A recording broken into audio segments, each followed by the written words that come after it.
ఇది ఒక టెలెవేనా కోటి కథ. ఒక అడవిలో, నది పక్కన పెద్ద మామిడి చెట్టుపై చిలిపి కోతి ఉండేది. ప్రతిరోజూ తీయటి మామిడి పండ్లను తిని సంతోషంగా జీవించేది. ఒకరోజు, ఆకలితో అలసిన ముసాలి నది ఒడ్డున వచ్చింది. దాన్ని చూసిన కోతి దయతో కొన్ని మామిడి పండ్లను ఆ ముసాలికి ఇచ్చింది. అలా ఇద్దరి మధ్య స్నేహం మొదలైంది.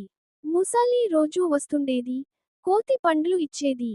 ఒకరోజు ముసాలి కోతిని తినాలనుకుంది. నాకు నీ గుండె కావాలి, అంది. ముసాలి మాయ మాటలతో కోతిని తనపై కూర్చోబెట్టి నదిలోకి తీసుకెళ్ళింది. మధ్యలోకి వెళ్ళాక నిజం చెప్పింది, నీ గుండె కావాలి.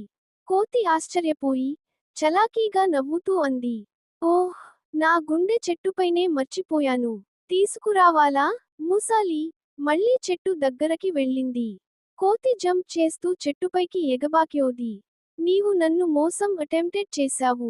మళ్ళీ ఎప్పుడూ రావద్దు. ముసాలి చింతతో వెళ్ళిపోయింది. కోతి మాత్రం తన తెలివితో ప్రాణాలు కాపాడుకుంది.